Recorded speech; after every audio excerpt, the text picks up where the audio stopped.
पश्चिम बंगाल में अब की बार किस पार्टी की बनेगी सरकार, कौन बनेगा पश्चिम बंगाल का अगला मुख्यमंत्री। नमस्कार, जय हिंद, वंदे मातरम। दोस्तों, स्वागत है एक बार फिर से मेरे यूट्यूब चैनल पर।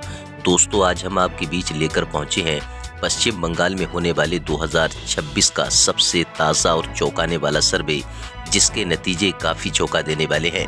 आज के इस ओपिनियन पोल सर्वे में हम जानेंगे कि पश्चिम बंगाल में होने वाले 2026 में अब की बार किस पार्टी की बनेगी सरकार और कौन बनेगा पश्चिम बंगाल का अगला मुख्यमंत्री। जानकारी के लिए दोस्तों आपको बता दें कि पश्चिम बंगाल में विधानसभा की कुल 294 सीटें हैं। पश्चिम बंगाल में किसी भी पार्टी को अपनी सरकार बनाने के लिए कम से कम 148 सीटें जीतने की आवश्यकता होती है। चलिए दोस्तों, शुरू करते हैं पश्चिम बंगाल की कुल 294 विधानसभा सीटों का सबसे ताज़ा और पहला सटीक ओपिनियन पोल सर्वे। चलिए दोस्तों, इसी के साथ अब बात कर लेते हैं सबसे पहले पश्चिम बंगाल के कूच बिहार की कुल विधानसभा की बात करें तो यहाँ पर विधानसभा की कुल 8 सीटें आती हैं। 8 विधानसभा सीटों के ताज़ा रुझान देखें दोस्तों, ममता बनर्जी की पार्टी टीएमसी के खाते में 1 विधानसभा सीट, तो वहीं भारतीय जनता पार्टी के खाते में 7 विधानसभा सीट। कांग्रेस पार्टी की बात करें तो कांग्रेस पार्टी के खाते में 0 सीट जाने का अनुमान है। चलिए दोस्तों, इसी के साथ अब बात कर लेते हैं पश्चिम बंगाल के उत्तर दिनाजपुर की कुल विधानसभा सीटों की बात करें तो यहाँ पर 9 सीटें आती हैं। विधानसभा 9 सीटों की बात करें, रुझान देखें तो ममता बनर्जी की पार्टी टीएमसी के खाते में 7 विधानसभा सीट, तो वहीं भारतीय जनता पार्टी को 2 विधानसभा सीटों पर बढ़त मिलने का अनुमान है। कांग्रेस पार्टी की बात करें तो कांग्रेस पार्टी को 0 सीट मिलने का अनुमान है। चलिए दोस्तों, इसी के साथ बात कर लेते हैं पश्चिम बंगाल की जो राजधानी है कोलकाता। कोलकाता के अंतर्गत देखें यहाँ पर विधानसभा की 11 सीटें आती हैं। 11 विधानसभा सीटों के रुझान देखें तो ममता बनर्जी की पार्टी टीएमसी के खाते में 4 विधानसभा सीट, तो वहीं बीजेपी यानी कि भारतीय जनता पार्टी को 7 विधानसभा सीटों पर बढ़त मिलने का अनुमान है। कांग्रेस पार्टी की बात करें तो कांग्रेस पार्टी के खाते में 0 सीट जा सकती है। चलिए दोस्तों, इसी के साथ बात कर लेते हैं पश्चिम बंगाल के दक्षिण 24 परगना 31 की कुल विधानसभा की 31 सीटें आती हैं। 31 विधानसभा सीटों के रुझान देखें तो कांग्रेस पार्टी के खाते में 1 विधानसभा सीट जाने का अनुमान है। भारतीय जनता पार्टी को 10 विधानसभा सीटों पर बढ़त मिलने का अनुमान है।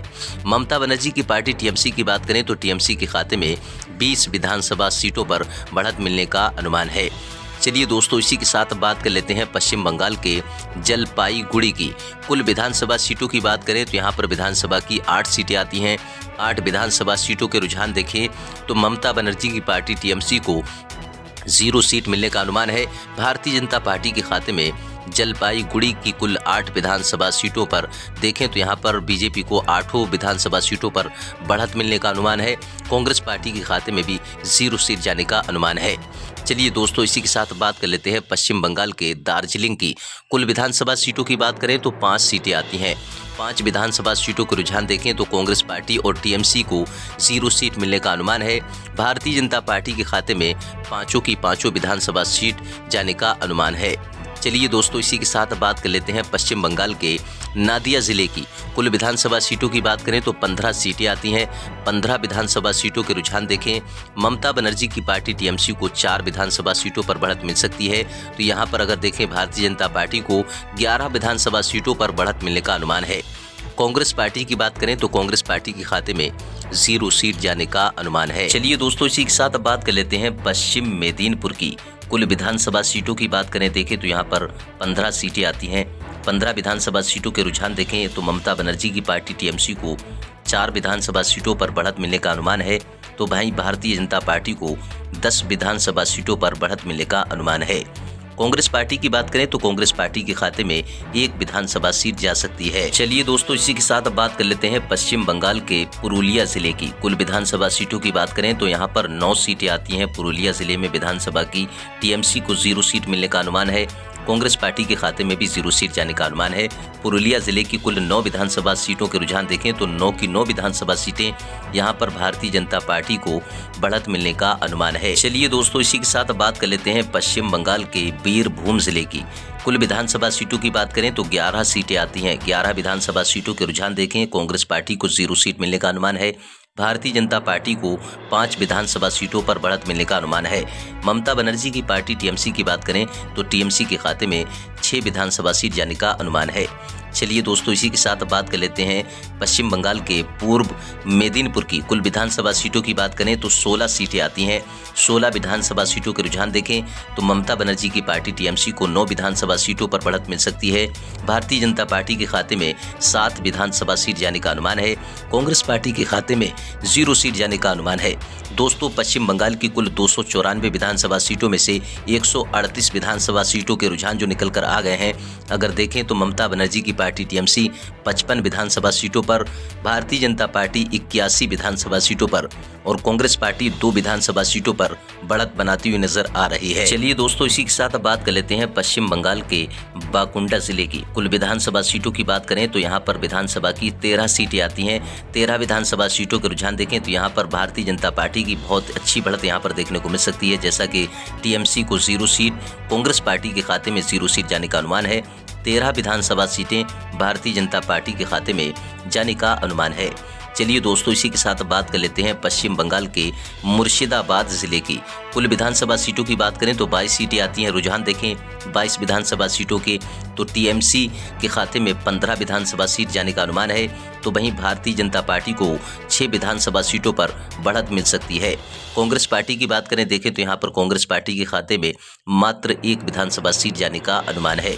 चलिए दोस्तों, इसी के साथ बात कर लेते हैं पश्चिम बंगाल के मालदा जिले की कुल विधानसभा सीटों की बात करें देखें तो यहाँ पर 12 सीटें आती हैं। 12 विधानसभा सीटों के रुझान देखें तो ममता बनर्जी की पार्टी टीएमसी को 6 विधानसभा सीटों पर, भारतीय जनता पार्टी को 6 विधानसभा सीटों पर बढ़त मिलने का अनुमान है। कांग्रेस पार्टी के खाते में 0 सीट जा सकती है। मालदा जिले की 12 विधानसभा सीटों के रुझान देखें तो बीजेपी और टीएमसी के बीच यहाँ पर कांटे का मुकाबला होने की संभावना है। चलिए दोस्तों, इसी के साथ बात कर लेते हैं पश्चिम बंगाल के वर्धमान जिले की कुल विधानसभा सीटों की बात करें देखें तो यहाँ पर विधानसभा की कुल 9 सीटें आती हैं। 9 विधानसभा सीटों के रुझान देखें तो ममता बनर्जी की पार्टी टीएमसी के खाते में 9 की 9 विधानसभा सीट जाने का अनुमान है। कांग्रेस पार्टी की बात करें तो कांग्रेस पार्टी के खाते में 0 सीट जाने का अनुमान है और बीजेपी के खाते में भी 0 सीट जाने का अनुमान है। चलिए दोस्तों, इसी के साथ बात कर लेते हैं पश्चिम बंगाल के हावड़ा की कुल विधानसभा सीटों की बात करें देखें तो यहाँ पर विधानसभा की 17 सीटें आती हैं। 17 विधानसभा सीटों के रुझान देखें तो ममता बनर्जी की पार्टी टीएमसी के खाते में 8 विधानसभा सीट जाने का अनुमान है। भारतीय जनता पार्टी को 9 विधानसभा सीटों पर बढ़त मिलने का अनुमान है। कांग्रेस पार्टी की बात करें तो कांग्रेस पार्टी के खाते में देखें तो 0 सीट जाने का अनुमान है। जिस तरह के जमीनी आंकड़े रुझान ताज़ा निकलकर सामने आ रहे हैं पश्चिम बंगाल विधानसभा चुनाव को लेकर। चलिए दोस्तों, इसी के साथ बात कर लेते हैं पश्चिम बंगाल के झारग्राम जिले की कुल विधानसभा सीटों की बात करें तो यहाँ पर 4 सीटें आती हैं। 4 विधानसभा सीटों के रुझान देखें टीएमसी के खाते में 0 सीट जाने का अनुमान है।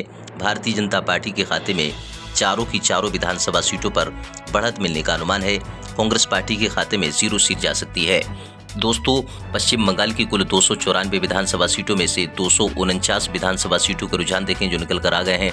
कांग्रेस पार्टी 3 विधानसभा सीटों पर, भारतीय जनता पार्टी 141 विधानसभा सीटों पर और ममता बनर्जी की पार्टी टीएमसी 105 विधानसभा सीटों पर बढ़त बनाती हुई नजर आ रही है। चलिए दोस्तों, इसी के साथ बात कर लेते हैं पश्चिम बंगाल के कलिम्पोंग जिले की कुल विधानसभा सीटों की बात करें देखें तो यहाँ पर 1 विधानसभा सीट आती है। कांग्रेस पार्टी की बात करें तो 0 सीट, टीएमसी के खाते में भी 0 सीट जाने का अनुमान है। कलिम्पोंग जिले की 1 विधानसभा सीट के रुझान देखें तो यहाँ पर भारतीय जनता पार्टी बढ़त बनाती हुई नजर आ रही है।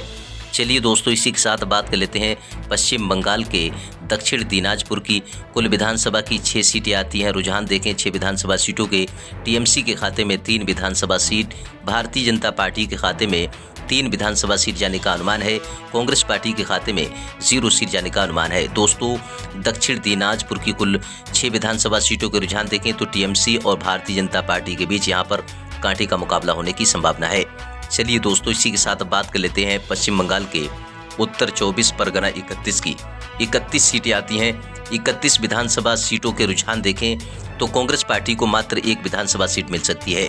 भारतीय जनता पार्टी को 10 विधानसभा सीटों पर बढ़त मिलने का अनुमान है और ममता बनर्जी की पार्टी टीएमसी की बात करें तो टीएमसी के खाते में 20 विधानसभा सीट जाने का अनुमान है। चलिए दोस्तों, इसी के साथ बात कर लेते हैं पश्चिम बंगाल के अलीपुरद्वार की कुल विधानसभा सीटों की बात करें तो 5 सीटें आती हैं। कांग्रेस पार्टी के खाते में 1 विधानसभा सीट जा सकती है। भारतीय जनता पार्टी को 1 विधानसभा सीट पर बढ़त मिलने का अनुमान है। ममता बनर्जी की पार्टी टीएमसी को 3 विधानसभा सीटों पर बढ़त मिलने का अनुमान है। तो दोस्तों, ये था पश्चिम बंगाल में होने वाले विधानसभा चुनाव का सबसे ताज़ा और चौंकाने वाला सर्वे, जिसके नतीजे काफ़ी चौंका देने वाले हैं। जिस तरह के रुझान निकलकर सामने आ रहे हैं, पश्चिम बंगाल की कुल 294 विधानसभा सीटों का सर्वे।